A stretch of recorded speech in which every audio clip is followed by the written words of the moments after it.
Keiko, está en la calle y se está comiendo un pleito también grande, porque a cada rato salen los periódicos, lo insultan, lo denigran, como a todos los que en algún momento luchan contra el fujimorismo en nuestro país. Entonces, para nosotros es muy importante que Jorge esté aquí esta noche y le damos el uso de la palabra.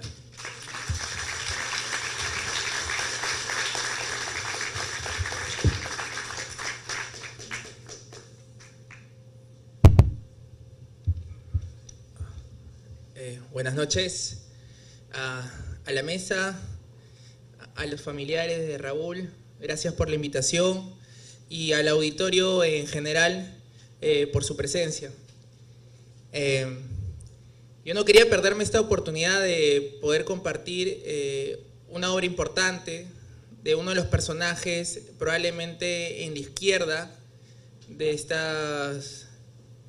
que ha quedado en la historia de estos últimos años, que ha podido recoger la trayectoria luchadora de décadas pasadas y que ha sido un ejemplo probablemente para muchos de su generación y también para muchos jóvenes que lo hemos conocido muy poco o que hemos tenido referencia de él por sus obras, por su posición política y su actividad, ¿no?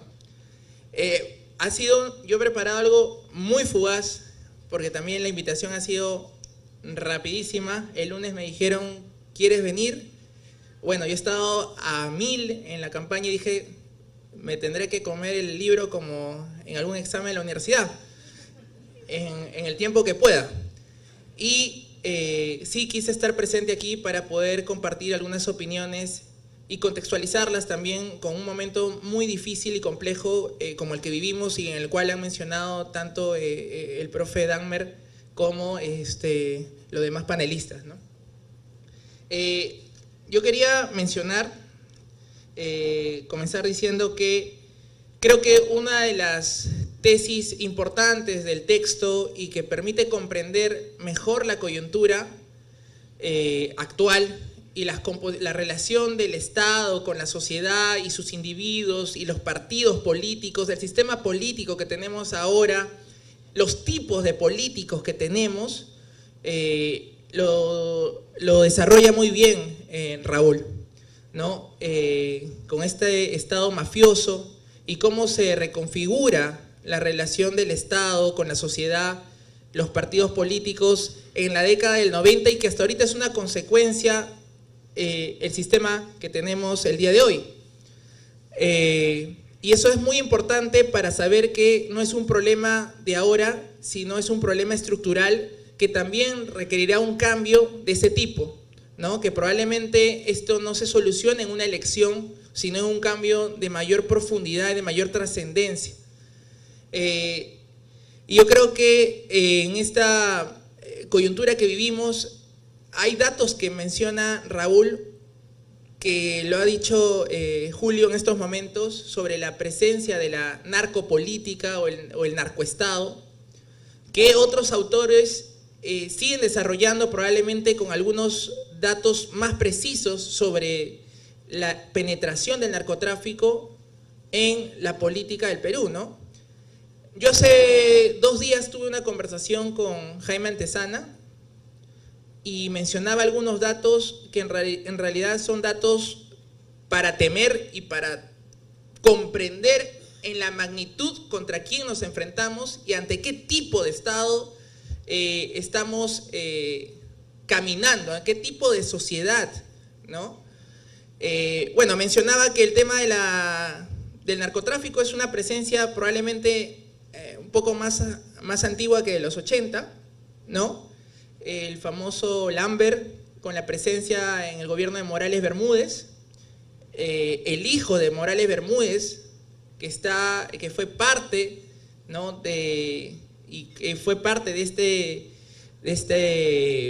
O tuvo contacto con este narcotraficante, tanto así que menciona que la casa donde estaba Lambert no fue intervenida por la policía ni los militares porque estaba protegida. Mencionó el caso de tanto el Lambert con el APRA, Mosca Loca con Acción Popular, ¿no? Mencionó que el primer caso, y creo que el único caso de un senador que fue destituido por el propio Senado a raíz de las investigaciones. Bueno, en ese tiempo sí se podía hacer eso, ¿no? El sistema político lo permitía. Y mencionó cómo el narcotráfico ha ido mutando desde los 80, su participación en la política, a los 90 y la época actual en la que vivimos, ¿no? Ya no es el narcotraficante que probablemente financia al político y a través de ese tiene una participación e intereses frente al Estado. El día de hoy vivimos una penetración terrible del narcotráfico. Terrible. Se mencionaba las estadísticas que van en aumento la presencia de narcotraficantes, muchas veces disfrazados de burgueses emergentes o emprendedores en varias partes de las regiones y en el país, que ya son alcaldes distritales, que son alcaldes provinciales. Hemos tenido presidentes regionales. Incluso menciona, hemos tenido ministros. Y el día de hoy, en esta elección que pasó, esta elección fraudulenta, creo que una de las elecciones más fraudulentas luego de la recuperación de la democracia, postularon al Congreso 49 congresistas vinculados al narcotráfico. 49. Ingresaron 21 congresistas o narcocongresistas a este Congreso. 14 de esos congresistas son congresistas electos por fuerza popular. 10 de esos congresistas son jefes de clanes. O sea, no son cualquier persona, son jefes de clanes. 4 de ellos financiados por el narcotráfico y el número restante están en los otros partidos. Entonces, esto nos dice que la presencia del narcotráfico es viva, latente, la tenemos más cerca de lo que parece, y el peligro, en verdad, que en esta elección el fujimorismo gane la elección, es que se pueda legitimar y fortalecer un narcoestado, como él menciona, ya no parecido al tipo colombiano, sino a lo que sucede ahorita en México, donde el sicariato y la mafia se usa como instrumento para la aniquilación del movimiento social, de los movimientos contestatarios, de los líderes, de los dirigentes, y que termina por quebrar la estructura del Estado como institución y la viabilidad de los países. El norte de México, por ejemplo, es una sociedad quebrada, donde el Estado casi no tiene presencia.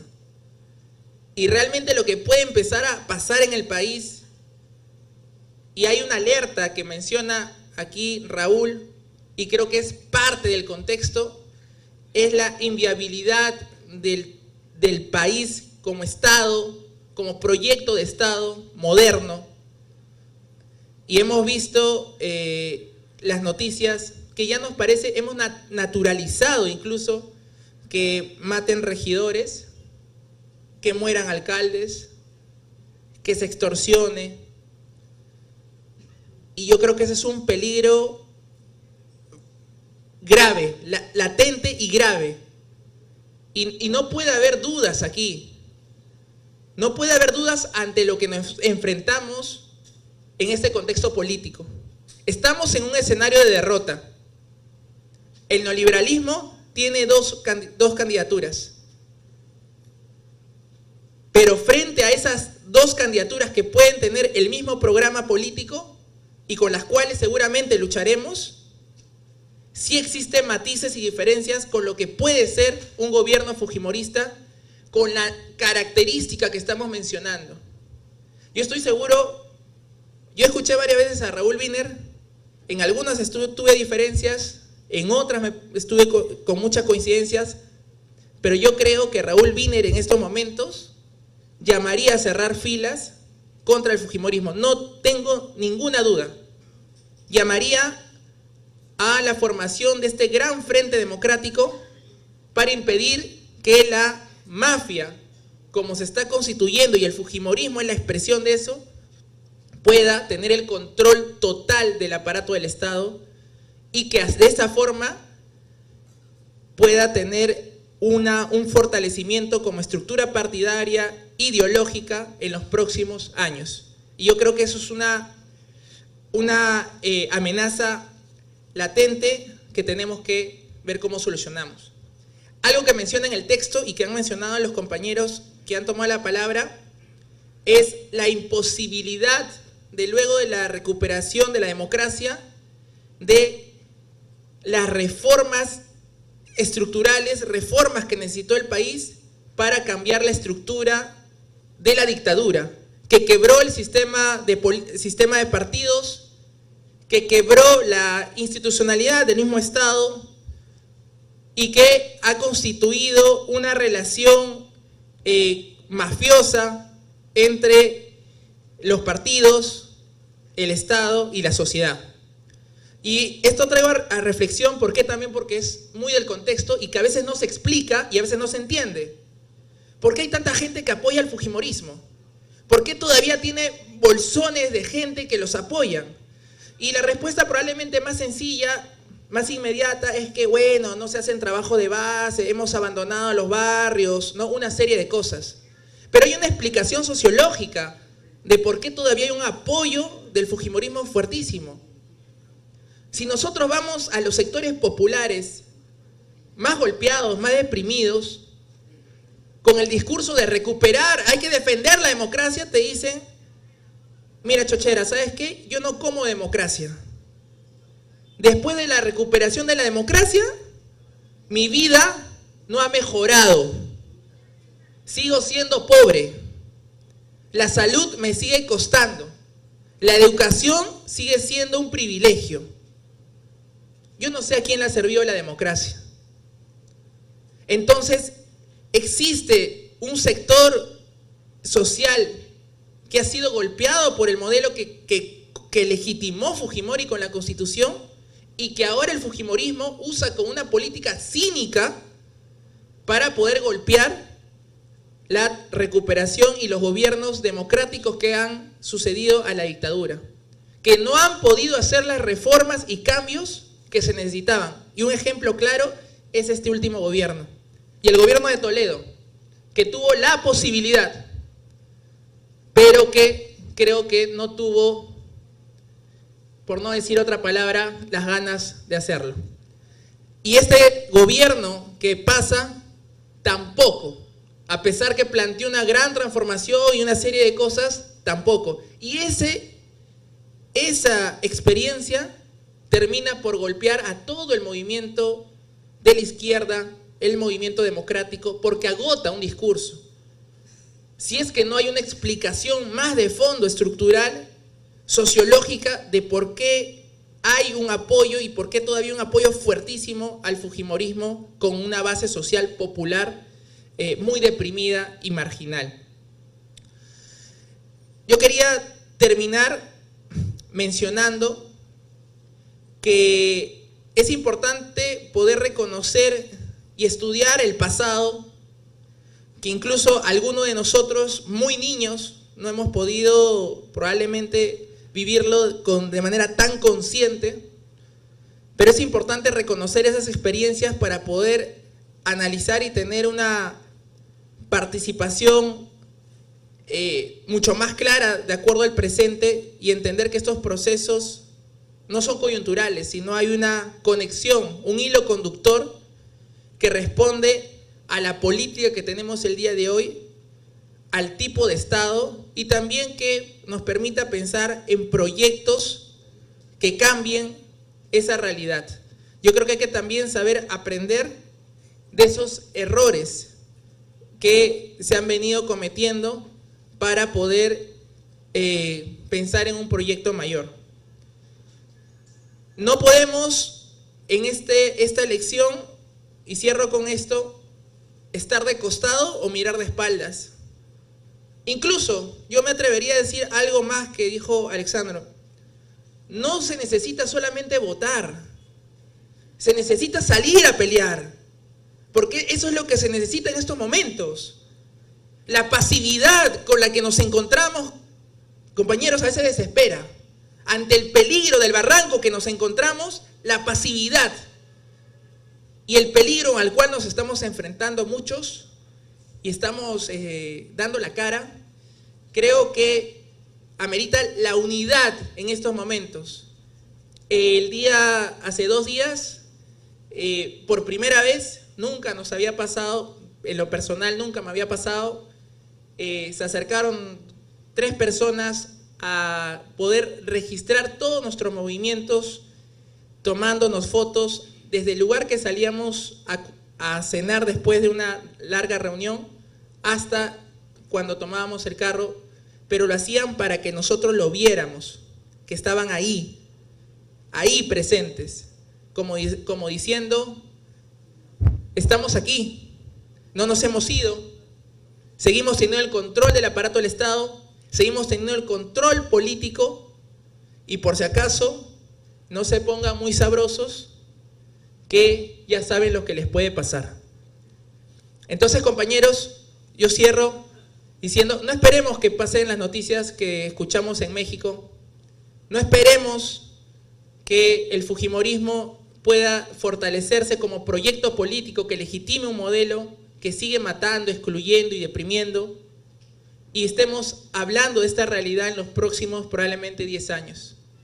La tesis de que si llega el fujimorismo y con eso se agudizan las contradicciones y de esa manera avanzamos, porque hay compañeros que plantean eso, da igual el fujimorismo, mejor la gente va a entender, se va a desenmascarar quiénes son, me parece una tesis realmente irresponsable, subjetiva, que va a terminar poniendo en riesgo la vida de millones de personas y el proyecto de transformación y cambio, como lo mencionó el profesor Damer, haciendo un paralelo probablemente con ciertas distancias con la experiencia de la experiencia armada, ¿no? Si no tenemos hegemonía en el espacio popular y no tenemos un movimiento fortalecido, no podemos darnos ese lujo.